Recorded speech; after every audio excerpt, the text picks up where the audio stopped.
What's up, everyone? So you all have been asking about the stingrays and why haven't we gotten them to breed and all these other questions. Well, today in this video we're going to go ahead and answer all of those questions, and I'm going to share with you guys what I know and what we have been doing, because you guys might not be up to date on it, but of course us here, we've known this for a long time. So I'm going to go ahead and just talk about it with you guys.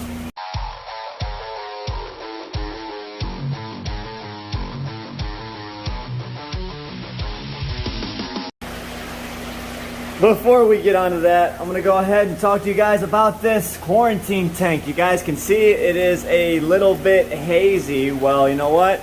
There's a reason for that. There is a bacterial bloom in here because some of the fish came in sick. So that is why you quarantine, and it's for this reason only, so the rest of your fish do not get sick.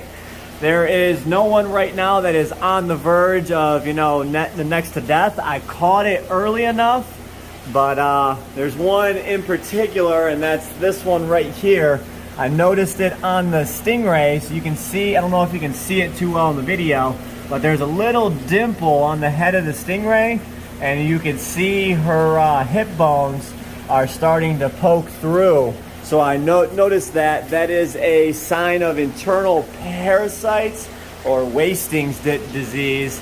And I went ahead and I treated this whole tank with API General Cure, which you guys know, this is 550 gallons full, so at about half that, you're looking at about, 275 gallons-ish, where we have the water level right now. And treating that with General Cure can get quite expensive, but everyone in this tank needed it, so that's what we did here. And if you guys know, our quarantine is pretty rigorous here. We go through 3 weeks. If it is needed, sometimes I don't treat at all, and I'll let them go at their course. But most of the time, the guys get an anti-parasite followed by an antibacterial and an antifungal. But these guys came in, so I just treated them with the API General Cure, and I should treat them for parasites and bacterial. But you can see the water is just a little bit cloudy. That is to be expected with the medications I have in the water. But mostly everything in this tank can be rehomed, like all the Oscars, the pacus. The only things we are keeping, my buddy asked me to keep the ray. We're going to keep the Giardini Arrow. And this little channel cat I'm going to toss in the native tank. So if you guys know, or maybe you don't know, but we picked up this flathead catfish from the Lake Erie Nature and Science Center. And these guys, if you're familiar with Ohio's waters, these guys are some ferocious catfish that live in the area. And they are known for being aggressive and known for eating whatever they can fit in their mouth. But he's definitely a cute looking catfish if you guys aren't used to them. So for those of you watching in foreign countries, you guys might not know about these, but they are definitely a cool cat.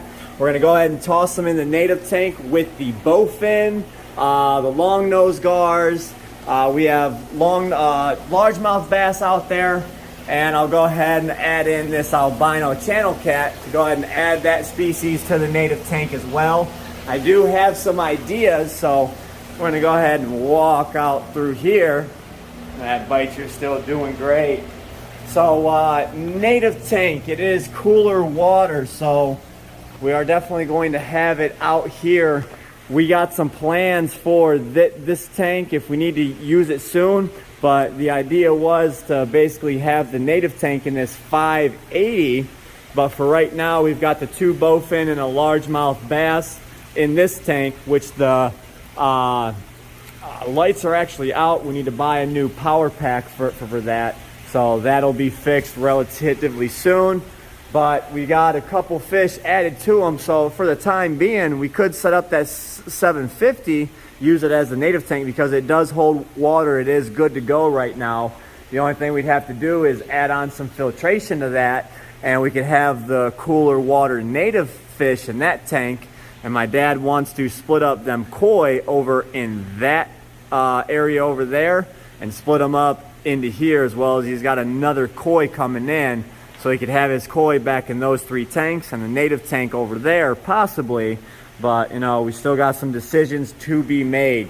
But let's start talking about stingrays, because you guys know we have a bunch of stingrays in this pond from Stingray Biology.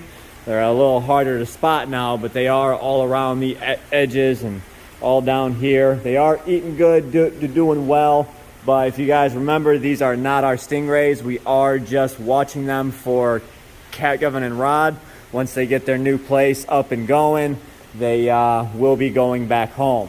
But you guys have been asking about why haven't these stingrays been breeding. Well, the ones that did show up pregnant, you know, they had their babies in transport, and unfortunately those did not make it because they were still born with the egg sacs, and they were born in nasty foul water. So, you know, a series of unfortunate events led to the babies not surviving. But now that they are in our water and they are adjusted, I'm going to go around. You can see bite marks there. You can see that they are breeding a ton.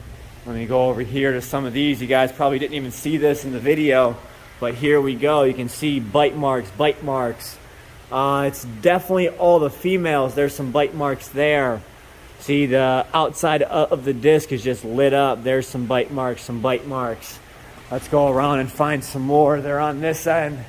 It's a little harder to see because it's darker out right now, but all the females are getting chewed up. That one right there, I don't know if you can see the bite marks there, but that is from the males biting on the outsides of their discs and actually breeding with them. This big female up there, there's bite marks there.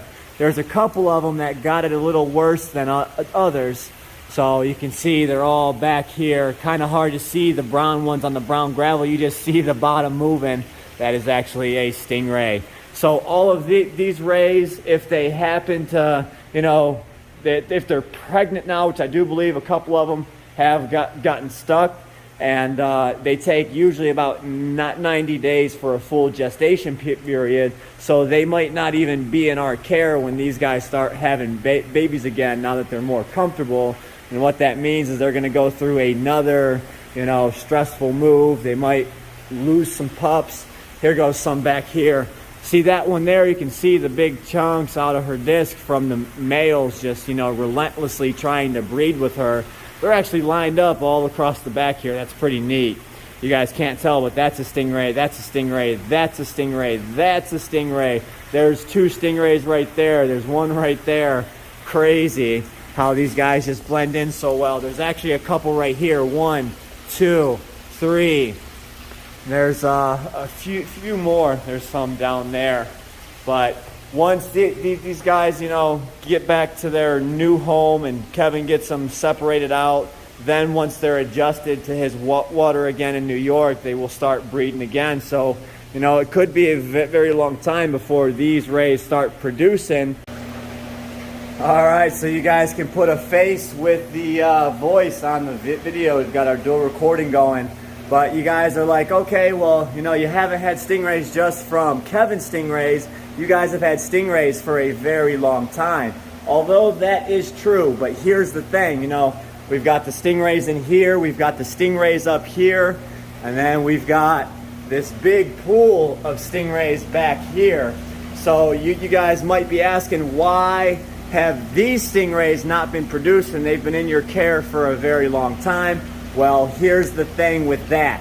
So a lot of these rays in here are females. There are a couple males. I'd say there's, I think 5 and 4. Let me count them real quick. 1, 2, 3, 4. Yeah, 5 females and 1, 2, 3, 4 of my males and then 1 of Kevin's. The problem is the males that I have had not gotten the deed done, so they are not used to breeding, because we've been very, very picky with the rays that we wanted to breed. If you guys look at like this ray down here, this one is a proven breeder, but we didn't want to breed this one with the rest of our stock because we want to try and keep the bloodlines pure, although there is some mixing going on here.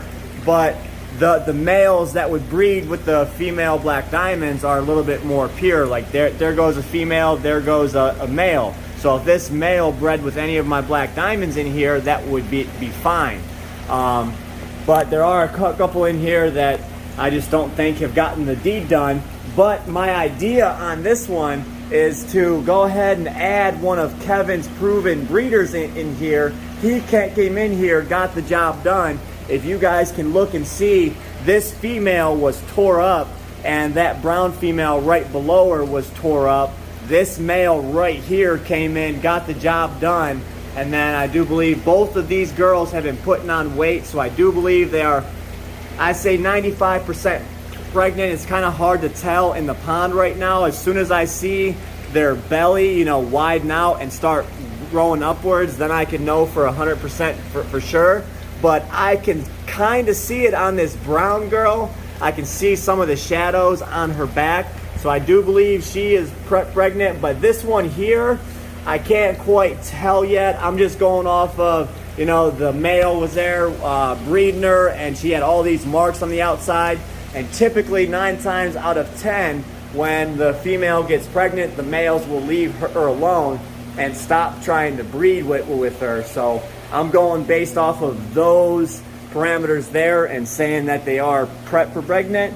But the simple fact of, we just didn't have a male that was, you know, steady enough and knew how to get the job done. But my hopes are that this male came in, showed them how to exactly do what needs to be done, and then once Kevin's raised out of there, we can go ahead and start having pups of our own. Now we've got a whole different problem right here. These are the females that we've been growing out, and a few that might be getting close to maturity, like this girl here and that girl back there, and this one here soon, maybe even this one. Oh, excuse me. Maybe even this one. But we just have more time, so we've had these girls just growing out, and there's no, actually there's one male in here growing out, but the rest are all females, and we've just been power feeding them and letting these grow to where when we know for sure that these girls are of, you know, size and can handle being bred with, we'll then go ahead and breed those rays. So I hope that answered some of your guys' questions, but you know, there's still a few questions like, how long does it take for a true black diamond to do mature? You know, you could have stingrays like Matoros that they can mature in like a year or two, and you know, these black diamonds, you could be upwards of 4 to 6 years before you see some maturity on some of these rays. Which, you know, thinking about that, that's a very, very long time. And then, you know, once they start breeding, you probably have like a 10-year to 12-year window that these rays can be bred before you want to stop making them produce pups. And they are just a fish that live in your aquarium at that time. So, hope that did answer some of your guys' questions. I know there'll probably be more. But that's what continuing video education can do for you. So if you guys got any more questions, keep asking them away in the comments. And as I see them and I can make a video on them, I certainly will. So hope you guys enjoyed today's video. If you want to see more cool fishy facts with your boy Josh, go ahead and hit that subscribe button. And as always, stay fishy, my friends.